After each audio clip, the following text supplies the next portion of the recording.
Hello everybody. I am making this video on agricultural economics. I hope this would benefit the students who will be learning or studying agricultural economics. This is the fourth semester paper for Bangalore City University students, and my first chapter is about rural economy of India. In this topic, I would be discussing, or in this video, I would be discussing about rural industrialization, food processing industries and agro-based industries, also about the development of rural infrastructure.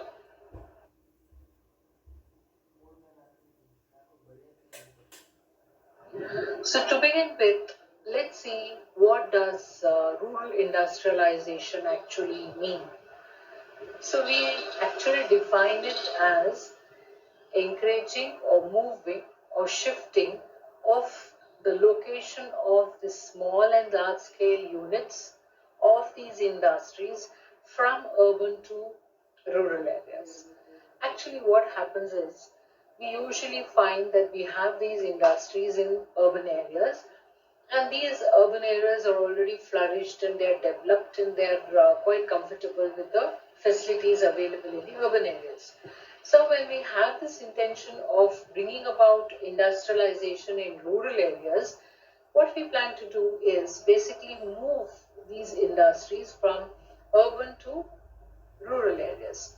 So the main intention here is sometimes it becomes very difficult to shift the entire big large scale industries from urban to rural areas. So it's usually these small units or medium units of industries that could be moved from urban areas to the rural areas. So usually why we plan to do this, or what is the main intention or motive of doing this is, when you set up an industry, we always have found that when you set up an industry, usually it is on the outskirts of your city. So usually this is called as an industrial area. So you set up an industry outside your city, and slowly you try to provide all the facilities to the employees who are working in your industry. So one first thing that you do is you throw open your industries for employment. So people are finding jobs, so they're coming to your industries. And once they start traveling from their home to your industries, they realize that they need to relocate to these places which are near to your industries. So then comes housing. So you try to give them quarters or try to build houses for them, or people try to relocate somewhere nearby the industries so that it becomes easy for them to commute. And we also see that the industries surrounding area get schools. Sometimes it's taken up by the industry themselves, or sometimes we usually see that school starting somewhere near your industries because people who work in those industries can send their children to schools. Then comes the requirement of an hospital. So medical aid is required. So then you see there are many medical clinics and hospitals and public health units coming up near your industries. So basically what I'm trying to say is, when you bring in an industry, we see that this industry is trying to bring a whole lot of things along with it. So it's not just your industry moving from urban to rural areas. What exactly we are planning is, by moving these industries from urban to rural areas, we are also trying to bring a development happening around these industries by bringing, schools, by bringing colleges, by bringing health sector, and also housing improves. So, and trying to bring in a whole lot of infrastructure that would be required for the progress or development of a rural area. So this is actually aiming to bring all-round development of that area of people who are basically in those rural areas. So the main intention is not just shifting of some industries from urban to rural areas. It is basically bringing all the things that would be required to make your rural area more progress or more developed. So this is the main intention or motive of rural industrialization. So when you move your industries from urban areas to rural areas, you're also trying to move all the facilities that would be required to the employees and the people, so that would be made available to all the rural people. So this is the main motive or the intention of rural. So then what does the government actually wants to do? What are their programs or initiatives taken up by the government? So first we see the government is basically planning to make some clusters. They want to make some cluster units, especially in the rural areas, so that those clusters, that bunch is going to get all the facilities. So they want to plan and they want trying to make somewhere around 100 clusters or 100 rural cluster units. And we also see that Ministry of Agro and Rural Industries have also taken up this program. They are also trying to coordinate this program with the government and other sectors to bring in this change or rural industrialization happening. And we also see that we have SIDBI, Small Development Industrial Bank of India. We have NABARD, basically National Bank for Agriculture and Rural Development. So they all are trying to help, trying to become the major implementers of this program. So they're planning to bring a proper change in the rural industrialization program.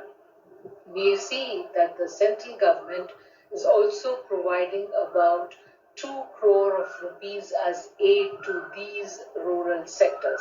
So basically the rural sector would, just can't do any kind of a magic happening. You don't have a magic wand where you can just bring in the industry from urban to rural areas, so everything's going to happen. So you need a lot of backing happening, a lot of things to be coordinated and happening. So for this, the central government has also joined hands and they are providing about 2 crore of rupees for this. We find that the khadi, bamboo industries, mat weaving, cane industries are all becoming value additions. We also find the coir board basically also providing assistance in this direction. So all of them together planning to bring about a change or trying to make this program of rural industrialization happen.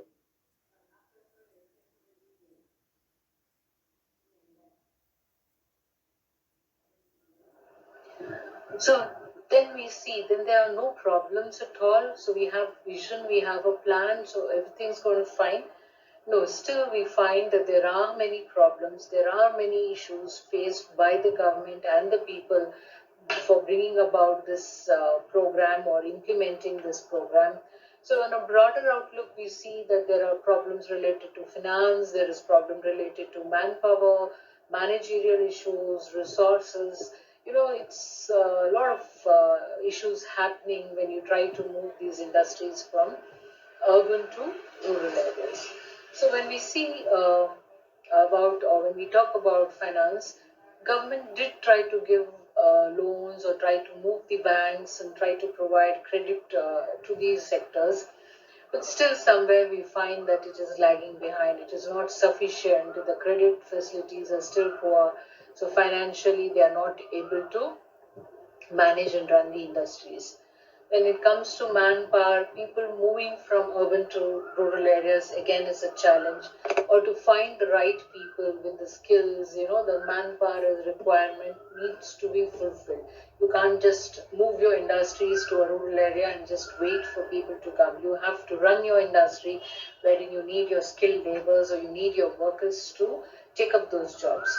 Again, that is becoming a major problem and that is quite insufficient. The kind of the amount of people required is still not being met by these rural areas.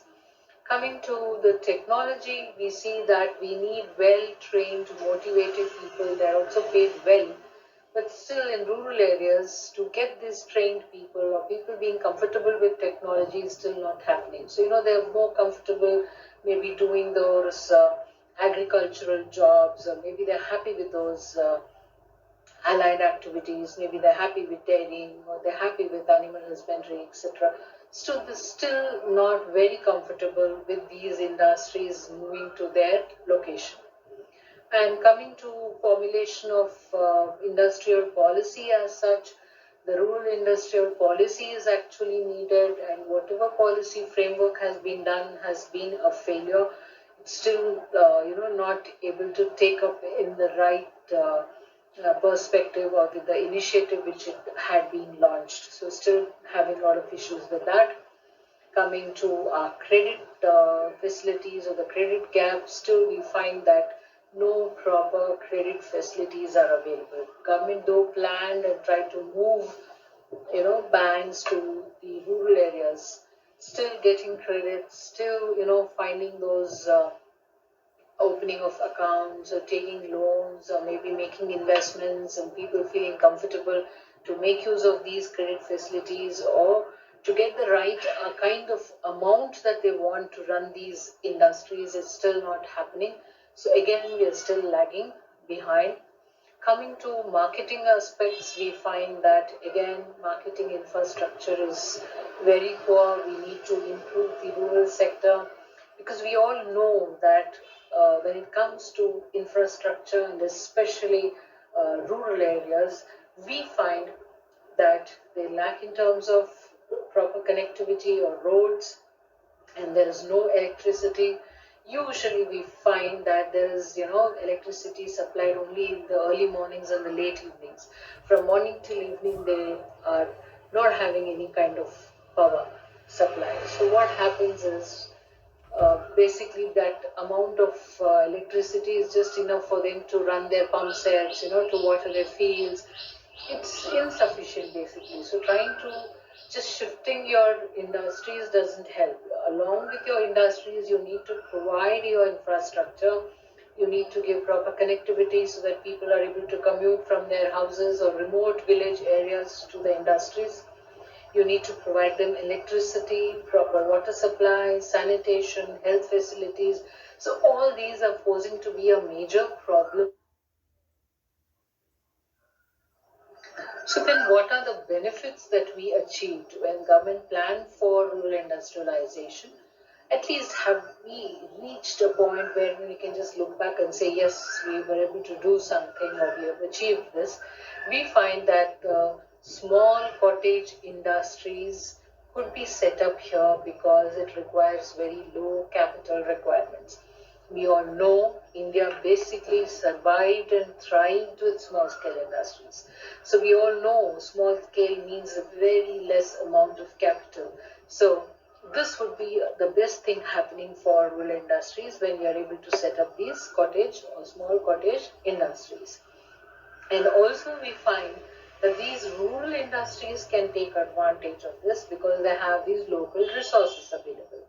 So by local resources, what we mean is you don't have to run for everything to city or to your urban areas to get your requirements fulfilled. So it's not just that you have set up your industries in rural area. So every day you try to get your raw materials from the urban areas. So you could become self-sufficient by taking the local resources that are available. So these rural industries should be a kind of all-round development. It's not just providing employment to people or income to people. We want even the local resources to be tapped. So by that, people automatically start getting involved when they are providing their resources and automatically getting involved with the industries that have been established there. So when all these things are happening together, you have money invested, you have people providing local resources, you also find them working in your industries, that means it is generating employment. So now people have employment. So it's not like they have to be dependent only on their agricultural fields or crops and wait for that to be harvested to get money. So now they have employment also in these industries. So we would find when things starts moving and there is progress, when right things are happening, we see that there is growth and development. So that would really bring in progress for our country. So what we plan to do is try to bring in rural industrialization. So you're moving industries to rural areas. That's bringing progress and development to these rural areas. that again is going to help for development of our country.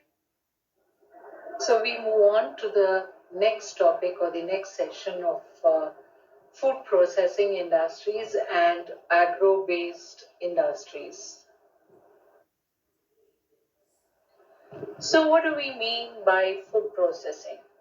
So food is something which we all are very comfortable, and we usually used various types of food. Maybe we are used to using the vegetables and fruits directly. Sometimes we try to, use the semi-finished goods and try to bring those packaged foods or the canned foods and try to use it in our daily cooking and other activities. By food processing, we mean the conversion of these raw foods or the raw ingredients into the food. So here food is which is available in one form is tried to transform into another form which can be easily edible. So here food process usually takes the harvested crops from the farms or the animal products and try to use this to make products that would have long shelf life. So these are the products which were easily available in nature.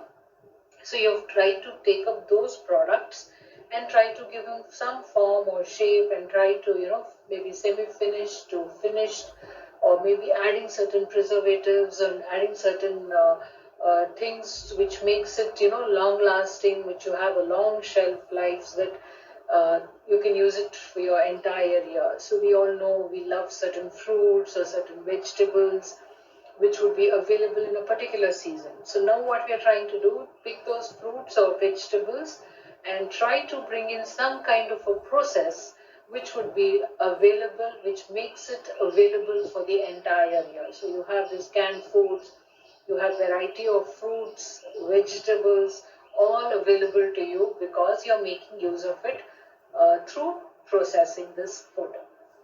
So here I would like to bring to your notice that we call something as pink revolution. So we have heard of white revolution, blue revolutions. So here, all this meat and poultry processing food sector that we see is basically related to pink revolution. So coming to the history of food processing, we all are very aware that this is not something new to us. We have been using papads, we are using pickle, and we have our own traditional methods of keeping food for a long shelf life. So you would have these seasonal mangoes, or when you make pickles out of certain vegetables, or your lemon pickle or mixed fruits or mixed vegetables, making jams and sausages. All these have a very long shelf life. So this is something which is being followed even from our ancestors. So either we use salt, or we try to pickle things, or we try to sun dry, and fermenting. All these were methods and processes that were easily available to us right from our ancestral period. So this is not something new, but we are using technology now and try to make use of these things that we knew in a much better form to have a longer shelf life, so that this could be easily used by all the people for a long period of time.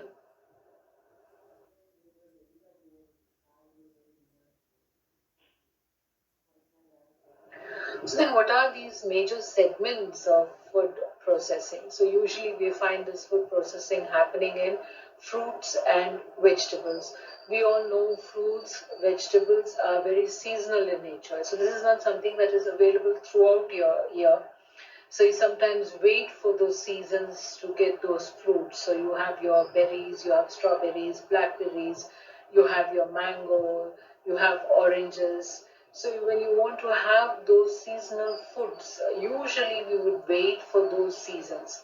So by now having these canned foods and this packaging and trying to process them, we are trying to bring these fruits or make these fruits available throughout the year.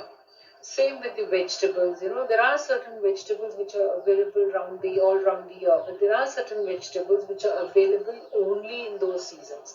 So the main motive is making these foods available, or these vegetables available throughout the year. And this is same with milk and milk products. Usually we know milk has a very short shelf life. Usually, when you don't keep your milk in a proper storage or a container, or you don't boil it and don't, try to preserve it in a proper way, it is always spoiled. So usually this milk can be converted into various products. When you make use of those products, you have a long shelf life. So you would be making it as dahi, or you would use it as lassi, or you have many byproducts, or making some sweets out of it. So all this happens in the food processing industries. And we have meat and poultry. Again, the animal products that were available, you can't keep them without processing for a longer time. So once you want to make use of them, so packing and preserving them makes it very important, so that it can extend its lifespan, or the shelf life. The same with the marine products. We all know that fishing has, made a lot of in drives into different types of varieties of seafoods being available. You have all these foods. Once you take them out of your fresh water, or you're not able to preserve it, then the entire process goes waste. So try to bring in a shelf life. This can be made use for a longer duration of time. So again, the food grains that we eat have to be processed properly, and packed or shelves in a proper way, so that warehousing and storage is very important, so that we can use it for the entire year. And the consumer foods, basically you have ready to eat products. The consumer foods are in huge demand now, ready to eat products. So all these are basically the result of the food processing, and different methods are used to do this. So we'll be looking into the details of it as we. So then, what are these methods of food processing? So as I was telling you, we try to bring in simple things that can make our food have a long shelf life, or which could be available. It's not like you prepare it now and you have to finish it, or you can't keep it for few more hours or days. So one thing that we do is baking food in an oven and try to dry it out. And we also have something called as air drying. So usually we find that when your products are not dry, there are chances of it to be spoiled. So drying them is very, very important. We have potting, and you try to keep your things in a pot and try to cover it with tight containers, lid, so that it doesn't take in any air, and it is airtight containers. Blanching, wherein it's just for a few minutes that you put it in hot water and just take it out and try to dry it. Then gelling, then freezing. We all know how we make use of these frozen foods. So you have these peas, and your frying things, or ready to eat products, which are basically frozen foods. So it is like half cooked, semi cooked, or certain vegetables and fruits which are frozen, that could be just taken out of your fridge, and you just bring them to your normal temperature, and then it can be used as normal vegetables that you would use. And we have something called as fermentation. So again, you try to ferment your product, especially with your milk items that we see, which can again be used. And then we also see that, basically we use sugar or salt to preserve. So usually this is found when we try to, make pickles, or you're trying to keep, maybe like for example, you try to keep your fish for a long time. It's usually, you salt them and you try to sun dry them and try to keep it for a longer time. And as I told you, we are very used to these various kinds of pickles, especially in India. We are famous for pickles, so you have a variety of pickles happening wherein you have salt and your regular masalas or spices that is being put into, and that could be stored for years together. And usually it's your glass jars that we try to keep it so that it doesn't get spoiled, even though you keep it for a year or more. And we see that preserving food in alcohol. So there's one more procedure wherein certain foods can be preserved by making use of alcohol, and we try to preserve food in olive oil. So olive oil is something which we are very familiar, which we use for cooking. So that can be used for certain food items which will help in long duration of storage.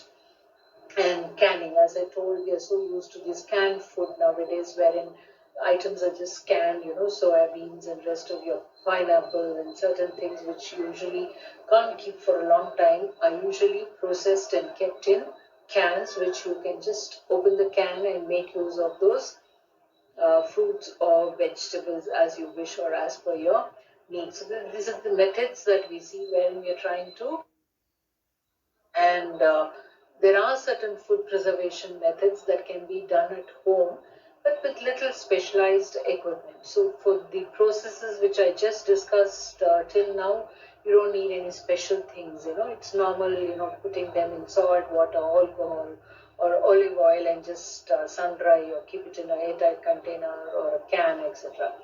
Now, for these processes, what I'm telling now requires little bit of technology or some kind of an equipment to store them.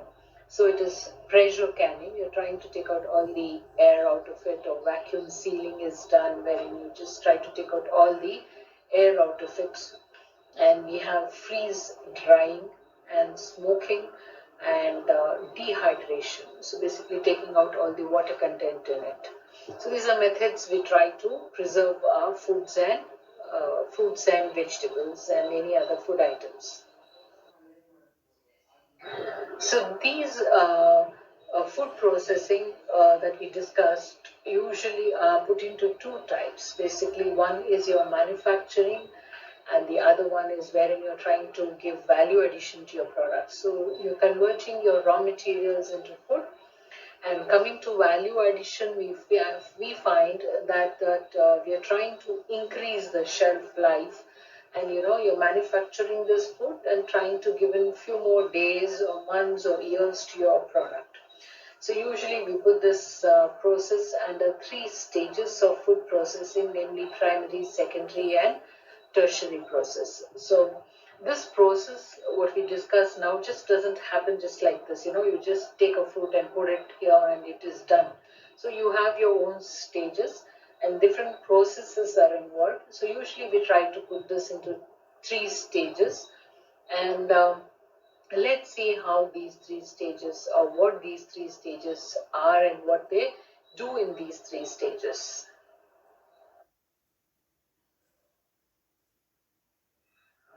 So primarily the first stage involves the conversion of raw agricultural products into food. So when you want to consume some food, it has to be converted. You just have this kacha or this raw food which needs to be made edible. So you need to eat them, you need that to be cooked, or you need that to be converted into a finished product.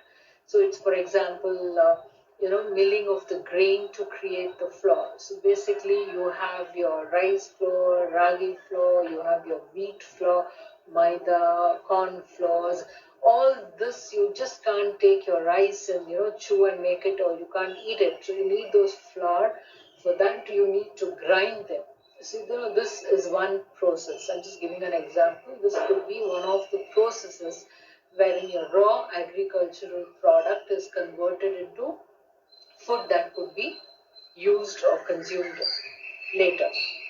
And secondly, we see that this stage is basically using the primary foods, that is what we just created in the primary food, to be used to make ready to eat products. So here we took the grains in the primary sector, made the flour out of this, and now you have these flours that could create it into a dough and make this dough into a bread or loaf of bread, and for that you need to bake it. So just by having grains you can't consume, converting the grains to flour you can't consume. So now you have the flour, now you need to make it as a dough and then make it into a bread, for that which you need to bake it. So these are the processes that we see happening in the secondary stage. And now moving to the third stage, here we convert these products that are available, or we use these manufacturing industries wherein you try to convert these available raw materials into ready to eat products. So you have these potatoes which were available, now try to give them a shelf life, making ready to eat product, like making them, you get those ready to eat french fries, or different varieties of products. You just take them out from your fridge or your frozen packets, and you just need to fry them or deep fry them so that it is ready to eat. You have your frozen pizzas, frozen french fries, frozen peas, etc. So all these are, trying to give them a shelf life. At the same time, it could be made available, to save time. Maybe you're busy, you're not able to cook, just take them out and do the next procedure and you can eat. Or you're not able to go buy and you keep it ready in your fridge, where you just take it out from your packets and you are able to use it. So this is trying to make foods available throughout your year and easy. So then what is the scope and importance? We find that this food processing unit is acting as a linkage between agriculture and industry. So agriculture, it was just your raw materials like, fruits, vegetables, crops, grains and all that. Now you're trying to bring in industries, making them as, packed or canned food. So now they are getting a link, and we see that food processing industries is able to absorb major share of the workforce that was there in agriculture sector. We always had issues and problems with agriculture, where we would find unemployment, where we found disguised unemployment. When your entire family is working in agriculture, you have these issues. Or we also had seasonal unemployment. Now that could be solved to some extent when you move them from this agriculture towards these industries, and that could help in productivity as well. And we find that this food processing prevents food wastage, because you're trying to save those foods. It's like limited consumption, so you have few kilos of fruits and vegetables or tons of fruits and vegetables, so you have to finish it within days or weeks, otherwise it's going to rot. But now, since you can make use of them, having long shelf life is very useful to reduce this wastage that was happening. At the same time, food process requires less space for storage, so that again is very useful. And we also see that this can be even used for exporting of food items. So people can make use of these foods. Certain things are not available in particular country, that can be exported, or when there is a huge demand for certain products, like say your pickles or your canned foods, which are very popular, which you can easily export to other countries. So one, you're making available your food products available. Two, at the same time, we see that this is earning foreign exchange for us. So both the ways it is working out. So then what is the future that we see in terms of food processing? When it is India, we look forward to this acting as a major, source of income employment provider, because when we look into the total production, we find India is standing first in terms of milk production, when it comes to production of fruits like banana, guavas, mango, papaya, and even ginger. And we find that in terms of production of grains also, India is second largest producer of wheat and rice.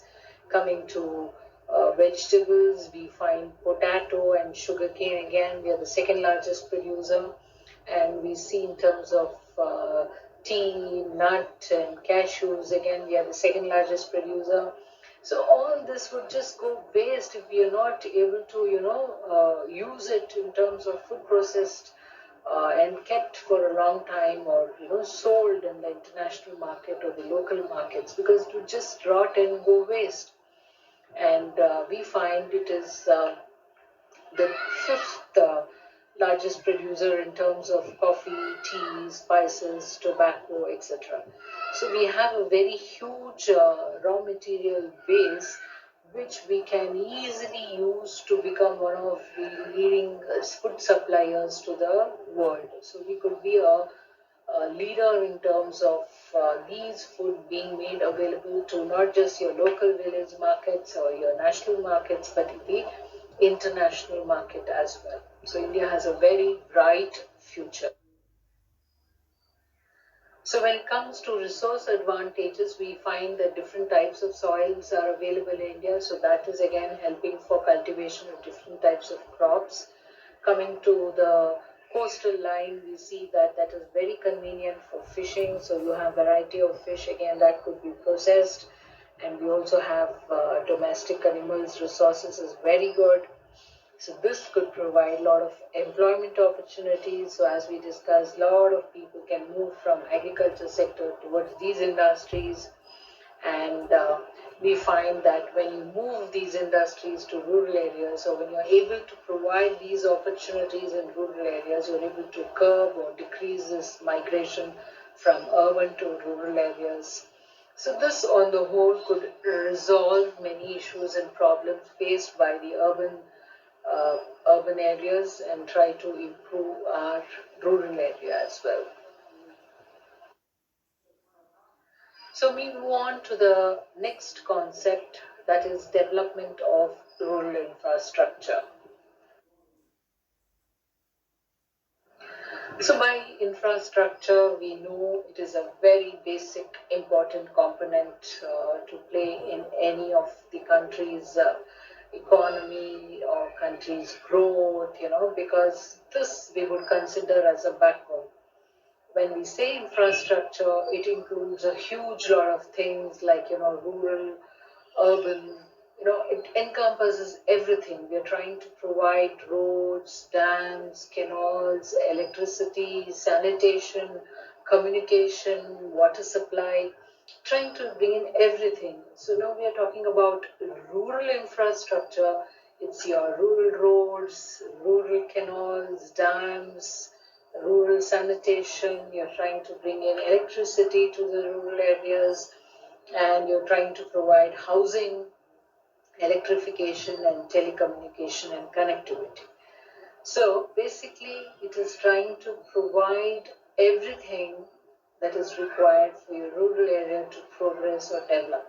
So it's like, inclusive growth, wherein you're trying to include even your rural areas with your urban areas and trying to provide all the things that are essential to make these rural areas progressive. So by inclusive growth, we are basically trying to bring in social and economic equity.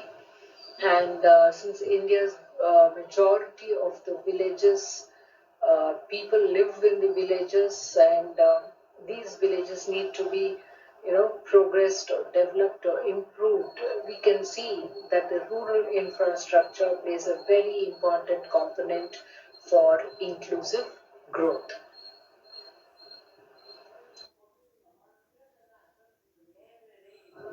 So then, what are the tools that are required for development? So by rural infrastructure, we mean it's not just only a key component of rural development, but also an ingredient for ensuring and bringing about a sustainable poverty reduction program. Because basically, you're planning to bring in unemployment, trying to decrease dependency on urban sectors. So we try to bring in a sustainable development in these rural areas. So the proper development of infrastructure in rural areas improves rural economy and quality of life.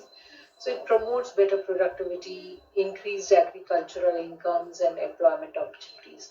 So when you're moving industries to rural areas, or providing the infrastructure to rural areas, so it is, giving them better connectivity, providing more jobs. When you have job, it's increasing your per capita income, so contributing to a better living standards of the people, so bringing a proper development of the rural areas. And development of rural areas is basically not happening with the pace that is actually required, because this is slow, because there is improper or inadequate provision of infrastructure compared to the urban areas. So why there is a disparity between the urban and rural areas? Because you have all your industries set up in urban areas, a lot of facilities, things happening in urban areas. All this progressive development is not happening in the rural. So infrastructure is actually connecting, goods, and trying to bring the goods, the workers to the markets, to the industries. You're trying to provide services to the people, trying to bring those people in the rural areas with a network of connectivity is there with the urban areas as well. And infrastructure should provide them with less cost and enlarged markets and facilities of trade made available to the rural people.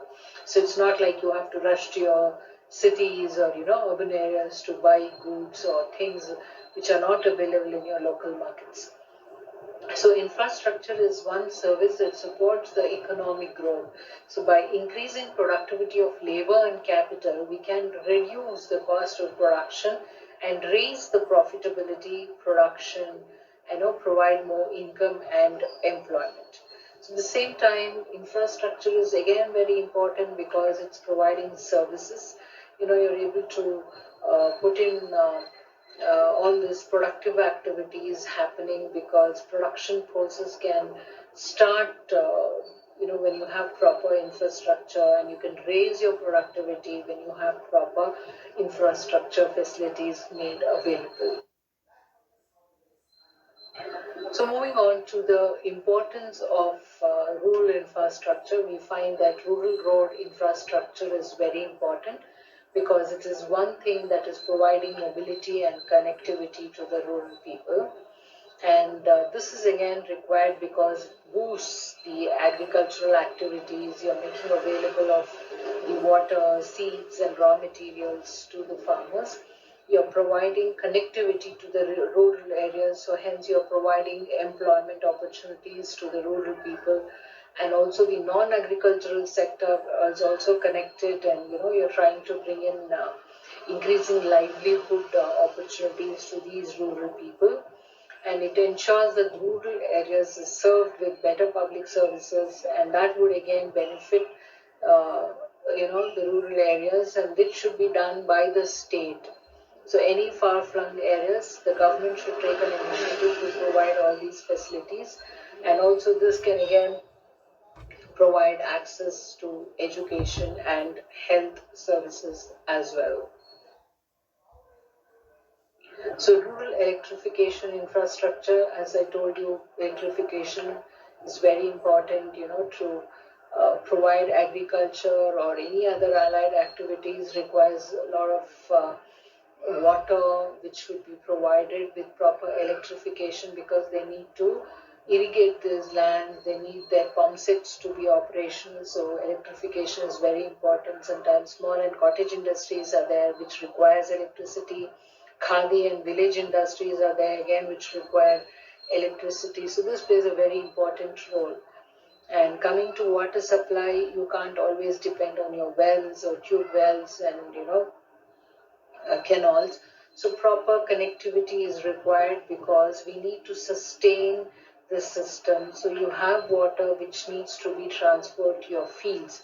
So for that again, you require proper water channel supply and electricity, increasing the availability and making use of what is available to the people. So the sourcing and tackling the problem of water quality and also available to the poor people. And rural housing infrastructure again is important because it has a potential to improve the living standards of the people.